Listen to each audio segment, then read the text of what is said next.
I stood in front of the empty apartment in Hua Hin and stared at the bare walls where our photos had hung just 3 days ago, and it became clear to me that everything I had built and saved in 45 years as a master electrician had been destroyed within a single year by a woman who had sworn to love me until the end of my days. The air conditioning was still running, but the furniture was gone, the TV was gone, and she had even taken the curtains. The neighbors, who had greeted me friendly only yesterday, now looked away as if I were a ghost wandering through their street. I had transferred $220,000 to the woman who called herself New, and whom I had called my future wife because I believed we would build a house together in the north, because I believed I was saving her sick mother, and because I believed that true love knows no boundaries. But the house did not exist, the sick mother did not exist, and the love I had sought so desperately was nothing but a carefully orchestrated lie to rob a lonely 70-year-old American retiree of his entire life savings. If you like the stories I create, I would be happy if you press the subscribe button. Your support is crucial for the growth of this channel and helps me find time for these videos even though I work a full-time job. Thank you for being here. I must begin by telling you who I was before Thailand, before New, and before my life lay in ruins. For the man I was back then would never have believed that he could lose everything to a woman he had known for less than a year. My name is Robert Miller, and I am 70 years old. I was born and raised in Houston, Texas, where I worked for 45 years as a master electrician in a medium-sized company. I was not a rich man, but I was solid, reliable, and disciplined. I had saved my whole life, putting away a fixed amount every month, never living beyond my means, and when I retired at 65, I had $260,000 in my account and a monthly pension of $2,300. It wasn't much by American standards, but it was enough to realize my dream of a quiet life under the palms, far from the humid Texas summers and the gray loneliness that had engulfed me since the death of my wife, Grace. Grace died 3 years ago from a stroke. We had been married for 42 years. She was my high school sweetheart, the woman I had spent my entire adult life with, my partner in everything. When she died, something inside me broke that could never be put back together. Our home in Houston, where we had lived for over 30 years, became a mausoleum full of memories that grew more painful with each passing day. Our 2 children lived their own lives. My daughter Sarah lived in Austin with her husband and 2 children, and my son Tom was in Dallas, also married and equally busy. They called and visited for Christmas and birthdays, but their lives no longer revolved around me, and that was okay. It was natural, but it also meant that I was alone, truly alone for the first time in my life. The nights became unbearable. The silence and the empty rooms reminded me constantly that Grace was no longer there and that I had no one to share my life with. I spent my days watching TV, taking walks, and playing cards at the senior center with other men who were just as lonely as I was. My neighbor Harry, a retired teacher who had been commuting between the USA and Thailand for years, kept telling me about his life there. "Robert," he said one evening as we drank a beer on his porch, "you are slowly dying here. In Thailand, it is warm, the people are friendly, and life is affordable. You could live like a king there on your pension." I thought about it for weeks. The idea of leaving everything behind and moving to a foreign country seemed both absurd and necessary. I was 70 years old, too old for big changes, but I was also too young to simply give up and spend the rest of my life in gray loneliness. So, in November, I booked a flight to Bangkok with an open return ticket. I told my children I would explore Thailand for a few months, perhaps winter there. Sarah was skeptical and worried, but Tom said, "Dad, if it makes you happy, do it. You've lived for others long enough." I landed in Bangkok on a hot, humid December morning, and even at the airport, I felt that something was different. The air, the smells, the sounds, everything was alive in a way I hadn't felt in America for years. After 3 days in Bangkok, I took a bus to Hua Hin, a coastal town Harry had recommended. It wasn't as touristy as Pattaya, he had said, but there were enough Americans and expats that I wouldn't feel completely lost. When I arrived in Hua Hin, I knew immediately that this could be my new home. The sea, the sun, and the relaxed atmosphere all felt right. I rented a small furnished apartment just 5 minutes from the beach for 15,000 baht a month, which was about $450. My pension would be more than enough here. I spent the first few weeks exploring the city, walking on the beach, and eating in small restaurants where the food was delicious and incredibly cheap. I met other retirees at the local bars, and slowly I began to settle in, but I was still lonely. The other expats were nice but superficial. We drank beer together and talked about sports and politics, but no one filled the void Grace's death had left behind. I longed for closeness, for someone to care for me, for a female presence in my life. Not necessarily romantic love. I was 70 and pragmatic enough to know that love at my age was complicated, but for companionship, for affection, and for the feeling of being important to someone.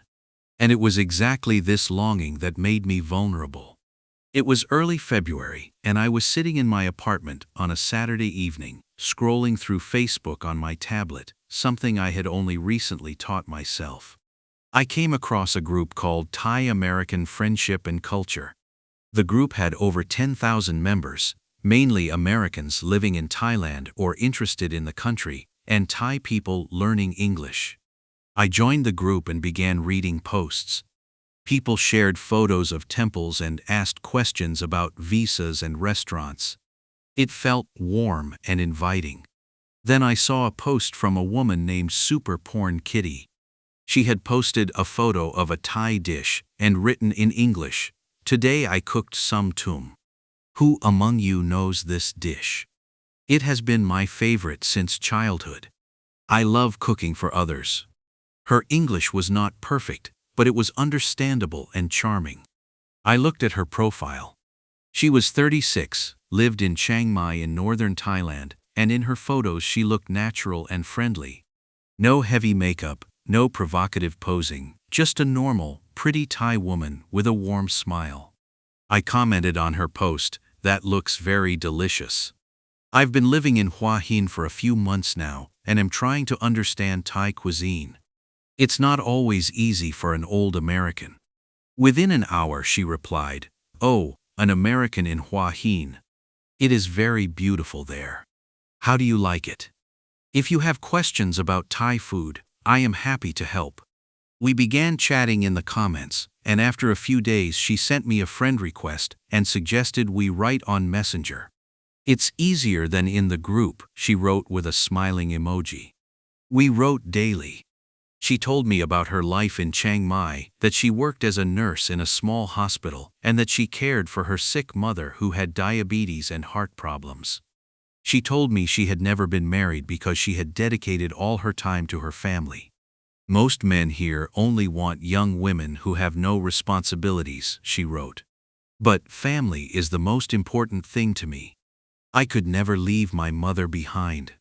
I told her about Grace, my loneliness, my life in Houston, and my new beginning in Thailand. She listened, or rather read, in a way that felt attentive and genuine. "You sound like a good man, Robert," she wrote after 2 weeks. "Not like the many tourists who only want fun. You have a heart, I can feel it."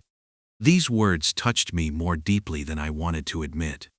No one had truly seen me or understood me since Grace's death. After a month of daily writing, she suggested that perhaps she could visit me in Hua Hin. "I have some days off from work soon. I would like to meet you in person. Just as friends, of course. I don't want anything indecent." My heart leaped. At the same time, I was nervous. What would the other expats think if they saw a 70-year-old man with a 36-year-old Thai woman? Would they think I was an old fool? But my longing was stronger than my fear of judgment. "I would be very happy to meet you, Nu," I wrote back. She had told me everyone called her Nu, her nickname, and I should too. She arrived 2 weeks later by bus from Chiang Mai, an 8-hour journey. I picked her up at the bus station, nervous as a teenager on his first date. When she stepped off the bus, I recognized her immediately from her photos. She wore a simple blue dress and a shoulder bag, and when she saw me, she smiled broadly and walked toward me. "Robert, finally we meet." She hugged me briefly, respectfully, not too familiarly. We spent the day together, walked on the beach, and had lunch in a small restaurant. She was exactly as I had imagined her, friendly, humorous, and interested. She asked questions about my life, my children, and my work as an electrician. She laughed at my jokes, even the bad ones. That evening, she cooked a Thai dinner in my apartment, and I sat in the small kitchen and watched her, fascinated by her skill, the way she moved, and the warmth she radiated. "You shouldn't be alone so much, Robert," she said while cutting vegetables. "That is not good for the heart. People need people, especially at our age." "At our age?" I laughed. "You are 36, Nu. I am almost twice your age." She looked at me seriously. "Age is just a number. What matters is the heart. And you have a good heart, I see that." That evening, as we sat on my balcony and looked at the starry sky, I didn't feel lonely for the first time in years. Nu went back to Chiang Mai the next day, but our contact intensified. We talked on the phone daily, sometimes for hours. She sent me photos of her daily life, the hospital, the market, and her mother, a small, frail-looking woman in a wheelchair. "My mother is getting weaker," she wrote one evening. "The doctors say she needs new medication, but it is very expensive. I don't know how I will pay for it with my salary." I immediately felt the impulse to help. "How much do you need?" No, Robert, I cannot accept that. You have already been so kind to me. I don't want you to think I am one of those women who only want money. Nu, you have become family to me. I want to help. Please let me help." After much back and forth, she accepted 15,000 baht, about $450, for her mother's medication. I transferred the money via Western Union, and she sent me crying emojis and thank you messages. "You are an angel, Robert. My mother blesses you. I bless you." 3 weeks later, she came back to Hua Hin, this time for an entire week. She said she had taken a vacation and wanted to spend more time with me, and that week changed everything. She cared for me in a way I hadn't experienced since Grace's death. She cooked every day, cleaned my apartment, washed my clothes, and even massaged my aching back that had plagued me for years. She did all this without being asked, without expecting anything in return, simply because, she said, she cared for the people she loved. Loved. I asked cautiously one evening, "Nu, do you love me?" She looked at me, her eyes serious and deep. "Robert, I know people would say I am too young for you, that I only want your money, but that is not true. I feel safe with you. You are good to me. You treat me with respect. Yes, I love you. Not like a young girl who is crazy in love, but like a woman who has found a good man." My heart swelled with happiness. I hadn't thought I would ever hear those words again, that I would ever be loved again. "I love you too, Nu," I said, and I meant it. That night, we slept together for the first time, and although I felt old and insecure, she was patient and tender. Everything felt right. When she returned to Chiang Mai, I missed her terribly. The apartment felt empty without her. We talked about her moving to Hua Hin permanently, but she was worried about her mother. "I cannot leave her alone, Robert. She has no one but me. What if we bought a house?" I suggested, surprised by my own words. "A house with enough space for both of us and your mother. Somewhere in the north where it's cheaper than here. Then we could all live together." Nu was silent for a long time. Then she said softly, "Robert, that is too much. I cannot ask you to do so much for me." "You aren't asking. I am offering. I have savings, Nu. I have no one else to spend it on. Why not build a house where we can be happy? She cried on the phone. You are the best man I have ever met. In the following weeks, we planned our life together with an intensity that revitalized me. Nu sent me photos of plots of land near Chiang Mai, small parcels where one could build cheaply. She had a friend, she explained, a contractor who would give us a good price. We could build a beautiful house for about 3 million baht, she said.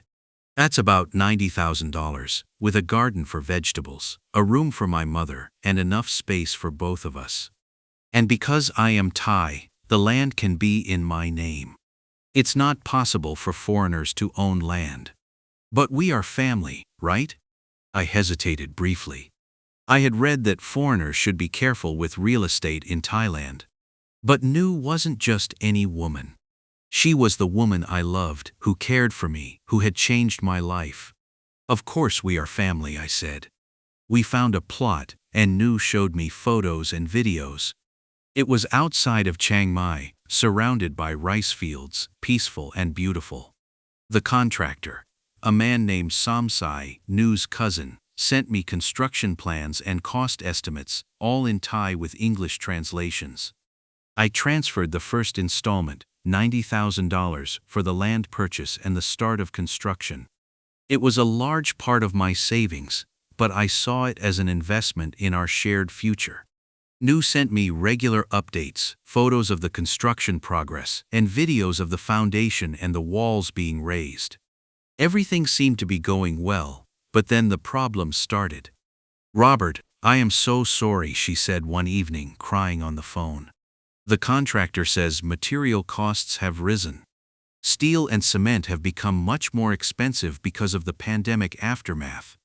We need another $45,000, or we cannot continue building. My stomach cramped. Another $45,000. That was much more than planned. Nu, I don't have unlimited money. I know, darling, I know. But if we stop now, everything will have been for nothing. The house is half finished. We have already invested so much. Please, Robert, I promise you, this is the last time. I transferred the money, even though I felt uneasy. Then, a month later, the next crisis came. My mother is in the hospital, Nu sobbed on the phone. Her heart is very weak. The doctors say she needs surgery, or she will die. But the surgery costs $30,000, and I have no more money. The insurance doesn't pay for everything. Robert, I don't know what to do. I felt torn. If her mother was truly in life-threatening danger, how could I say no? Send me the hospital bill, I said. She sent me a document in Thai with a stamp and signatures. I couldn't read it, but it looked official. I transferred another $30,000. Within 4 months, I had transferred $220,000 to Nu, almost my entire savings. My daughter Sarah called. Dad, are you sure everything is okay? You sound stressed. Everything is fine, Sarah. I'm just building a house. It's become more expensive than planned, but it will be beautiful. A house? Dad, in whose name is the house? In Nu's name. But that's fine. We are practically married. Long silence. Then, Dad, please be careful. I am being careful. I'm not stupid, Sarah. But maybe I was. In May, I flew to Chiang Mai to visit Nu and see the house with my own eyes. I was excited and nervous at the same time. This would be the first time I saw the house I had invested so much money in, and the first time I would meet Nu's mother.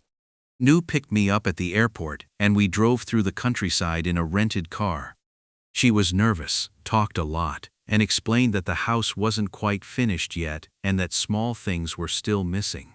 When we arrived, I was confused. The house was small, much smaller than I had expected. It had 2 bedrooms, a bathroom, an open kitchen, and a living room. The walls were plastered but not painted. There was no furniture, and some rooms had no windows. This is it? I asked, unable to hide my disappointment. It's not finished, Robert. I told you we need more money for the interior work. But the most important parts are finished. The foundation, the walls, the roof, the rest will come. I felt uneasy, but I said nothing. Maybe it just looked unfinished because I wasn't an expert. We drove to the hospital where her mother lay, a small, fragile woman with tubes and monitors. She smiled weakly when she saw me and said something in Thai that Nu translated as, "She thanks you for everything you have done for her." I felt better. This was real. Her mother was real. The illness was real.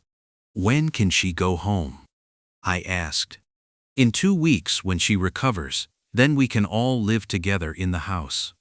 That evening in a hotel in Chiang Mai, we talked about marriage. Robert, I want to marry you, Nu said. Not because of the money or the papers, but because I love you and want to spend the rest of my life with you. My heart swelled.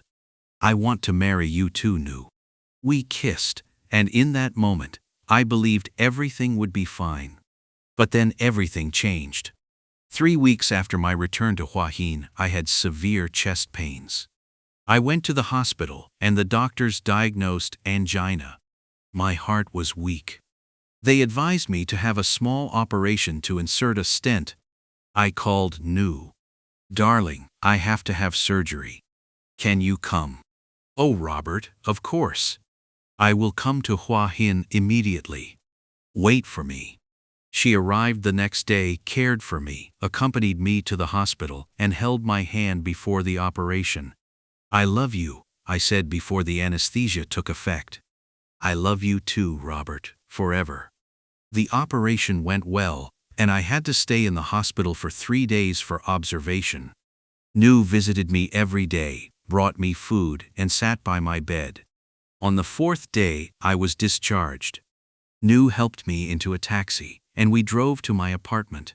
When I opened the door, I knew immediately that something was wrong. The apartment was empty, not just tidy, but empty. The TV was gone, the couch was gone, the fridge, the microwave, the curtains, everything was gone. Even the pictures on the walls, the kitchen utensils, and my clothes from the closet had disappeared. I stood in the empty apartment, my heart racing, and turned to Nu. She was no longer there. She had vanished, simply gone. I ran into the hallway, looked in every direction, but she was nowhere to be seen. I called her cell phone. The number was disconnected. Panic seized me. I ran down to the porter. "Have you seen the woman who was here with me?" I asked breathlessly. "Yes, the Thai lady. She ordered a truck yesterday and moved her things out. She said you were moving." I felt dizzy. Moved out. Where to? I don't know, sir. I'm sorry. I went back to the empty apartment and collapsed. I called the police. They came, took my statement, and looked at the empty apartment. "When did you meet this woman?" The policeman asked, a young Thai man who spoke good English. "A year ago on Facebook." "And you gave her money?" "Yes, a lot of money for a house, for her mother." "How much?" $220,000. The policeman sighed. "Sir, we hear this often, very often. Thai women, sometimes men, who befriend foreigners online, build trust, and then disappear with the money. But the house, there is a house in Chiang Mai. Do you have the address?" I searched my emails and found the address Nu had given me. The police called Chiang Mai and sent an inquiry. 2 days later, the answer came. There was no house at that address. The land belonged to someone else who had never heard of Nu or me. The house did not exist. "And her mother?" I asked desperately. "The surgery in the hospital?" The policeman looked at me with pity. "Have you checked the hospital bills?" I showed him the documents Nu had sent me. He looked at them and made a few calls. "These bills are forged. The hospital exists, but there is no patient with that name. The stamps are fakes." I felt sick. What can I do? I asked. Can I get my money back? The policeman shook his head. That is very difficult. You transferred the money voluntarily. There is no contract, no legal agreement. And the woman has disappeared, probably traveling under a false name. We can take a report, but honestly, the chances are very low. I sat in the empty apartment after the police had left and stared at the bare walls. $220,000, my entire life savings, 45 years of work, all gone. The following weeks were the darkest of my life. I had to call my children and tell them everything. Sarah cried on the phone. Tom was angry. Dad, how could you? How could you be so naive? I had no answer. They offered to help and sent me some money, but they had their own families and obligations. I couldn't ruin their lives because I had ruined mine. I had to move out of the apartment in Hua Hin because I could no longer afford the rent. I found a tiny room in a rundown building on the outskirts of town for 5,000 baht a month, about $150. It has a bed, a fan, and a shared shower in the hallway. My monthly pension of $2,300 is just enough to survive, but nothing more. No more restaurant visits, no more trips, no luxuries, only the bare necessities. I tried to find new online. Her Facebook profile was deleted. Her phone number didn't work. All traces of her were erased as if she had never existed. Sometimes I wondered if anything she had said was true. Was her name really Nu? Did she really have a mother? Or was everything, from the first Facebook comment to the last hug in the hospital, a carefully choreographed lie? The other retirees at the bars, whom I used to avoid, became my only friends. Many of them had similar stories. Not as extreme as mine, but stories of women who had borrowed money and never paid it back, stories of sick relatives and emergencies that turned out to be lies. Welcome to the club, an old man named Klaus said dryly. We are all here because we were too lonely to see the truth. He was right. I have lived in this small room in Hua Hin for 2 years now. I am 70 years old, and my life looks completely different from what I imagined when I came to Thailand. I have almost no money left. I live on my pension, which is transferred to my American account every month, and I try to spend as little as possible. I eat cheap noodle soup and rice with vegetables on the street. I don't go out anymore and hardly meet anyone. My children call me, but the conversations are short and tense. Sarah offered to let me move back to America and live with her, but I can't. I am too ashamed. How could I look them in the eye after what I have done? I think of Nu every day. Not with love. That illusion is long broken. But with a mixture of anger, shame, and disbelief. How could I have been so blind? How could I give a woman I knew for less than a year my entire life savings? The answer is simple and shameful. I was lonely. I was desperate. I wanted to be loved, to be needed, to be important to someone. And she saw that desperation, studied it, and exploited it with the precision of a surgeon. I was looking for someone to love me. She only saw an account with a 6-figure balance. Sometimes I wonder if she was even a real person or just a role someone played. Whether she sat in an office at night with other scammers, laughing at the stupid old American who believed everything. The police never found anything. The case has long been closed. Family dispute, they called it in the end. Not a crime, just an old man who made bad decisions. Maybe they are right, but I wasn't the only one. At the bars, I hear similar stories over and over again. Men who have lost their money, their dignity, and their hope. Men who, like me, thought they had found happiness, only to realize that happiness was a trap. I will never love again. I will never trust anyone again. Those parts of me are dead, along with the money I saved over 45 years. I sit in my small room now, looking at the cracked wall opposite me, and wonder how much time I have left. I hope not much. There is nothing left to look forward to, nothing left to live for. Thailand took from me what America had left me, the hope that life can change in old age, that love knows no age limits, and that a new beginning is possible. But maybe that was always an illusion. Maybe there are no second chances for men like me. Maybe there are only consequences for stupidity and desperation. If I have learned one thing from this story, it is that loneliness makes us vulnerable. And in our vulnerability we become prey for people who have no soul, only vultures.